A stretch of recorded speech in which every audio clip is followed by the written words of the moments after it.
अंतःकरणाचे परिवर्तन आणि अध्यात्माची पहाट फुलवणारे आपल्या हक्काचे यशवंत प्रसाद न्यूज.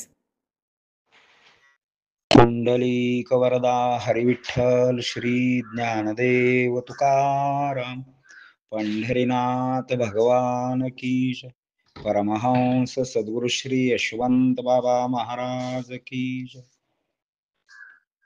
यशवंत हो, जयवंत हो, यशवंत हो, जयवंत हो, यशवंत हो, जयवंत हो. सज्जन हो, आज 20 मार्च. आजच्या साठी श्री महाराजांचे सुवचन म्हणजे कोण दिवस येईल कैसा, नाही देहाचा भरोसा. माणसाला परमेश्वराने जन्म दिला, त्याचबरोबर मृत्यू सुद्धा दिलेला आहे. जगणे आणि मरणे याच्यामध्ये त्याला जेवढे श्वास दिलेले असतात तेवढे श्वास पूर्ण झाले की त्याचा मृत्यू होतो. मग एक श्वास सुद्धा घ्यायला त्याला परवानगी नसते. काळाची उडी पडेल बा जेव्हा, त्यावेळी तुला कोणच सोडवणार नाही. हा एक विषय झाला. त्याचबरोबर दुसरा विषय असा, माणसाचे जीवन सुखदुःखाने भरलेले आहे. सुखानंतर दुःख व दुःखानंतर सुख. चांगल्या चाललेल्या गाडीला खीळ केव्हा पडेल याचा नियम नसतो. म्हणून माणूस नेहमी म्हणतो, आता कुठे 4 दिवस सुखाने खायचे दिवस आले होते. तोपर्यंत हे असे होऊन बसले. ईश्वरालाही दोष द्यायला मागे पुढे पाहत नाही. मात्र जीवनामध्ये मिळणारे सुख आणि दुःख प्रारब्धानुसार प्राप्त होत असते. जे ते संचित केव्हा उभे राहील याचा नियम नसतो. म्हणून श्री महाराज म्हणतात, कोण दिवस येईल कैसा, नाही देहाचा भरोसा. माणसाचे आयुष्य म्हणजे आळवावरच्या पाण्यासारखे झालेले आहे. पाण्याच्या बुडबुड्यासारखे केव्हा फट म्हणेल याचा नियम नाही. म्हणून माणसाने क्षणोक्षणी सावध राहिले पाहिजे. समर्थ रामदास स्वामी यासाठी तर म्हणतात, घटके गेली पळे गेली तास वाजे ठणाणा, आयुष्याचा नाश होतो रामकारे म्हणाना. याहून आणखी एक क्षण क्षण काल इकट्ठा होकर लंबा युग बन जाता है, क्षण को क्षुद्र न समझो भाई, यह जग का निर्माता है. एकूण काय, प्रत्येक क्षण सत्कार्यामध्ये वेचावा. आपले वाईट संचित वाढू नये यासाठी चांगले संचित वाढावे. यासाठी प्रत्येकाने काळजी घेतली पाहिजे. प्रत्येक पाऊल जपून टाकले पाहिजे. वाकडे पाऊल पडले नाही पाहिजे.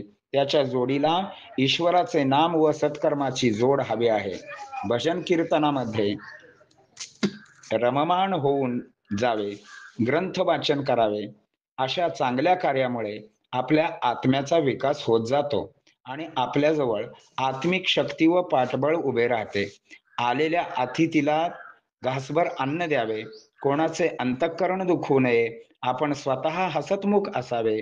जो हसतमुख त्याला सदा सुख व इतरांनाही त्याच्यापासून आनंद मिळतो.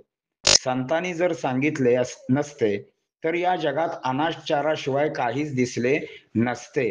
म्हणून कबीर महाराज सुद्धा म्हणतात, आपले आयुष्य कसे वाया जात आहे तुझे तू पहा. बालपणों में खेल कमाया, तरुणपणों में काम, बूढ़ा होत न कापन लागे, निकल गयो अवसान. अब तुम कब सम रोगे राम.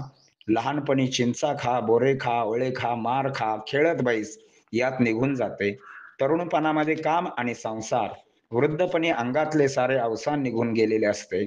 आम्हाला तू सांग कधी राम म्हणणार आहे, हा कबीरांचा प्रश्न आहे. कारण पुढे आणखी एक प्रश्न उभे राहतात. माणसाला चालत असताना उचकी लागते व मरून जातो. सर्व कुटुंब सहलीसाठी गेलेले असते. अचानक अपघात होतो. सर्वजण त्यात मरण पावतात. काल ज्याच्याशी बोललेलो असतो तो आज या जगात दिसत नाही. आयुष्यभर चांगली सत्कर्मे करणारा असो वा नसो, एक दिवस सर्वांनाच जायचे आहे. तो जाण्याचा दिवस मात्र कळत नाही. आणि कळत नाही म्हणून बरे. तो दिवस जर कळाला असता तर त्या भयापोटी माणूस 4 दिवस आधीच मेला असता. म्हणून मिळालेल्या क्षणाला आपले भाग्य समजा आणि फुले वेचा, मने जोडा, आधार नाही त्याला हृदयाशी धरा. जेवढे चांगले करता येईल तेवढे करा.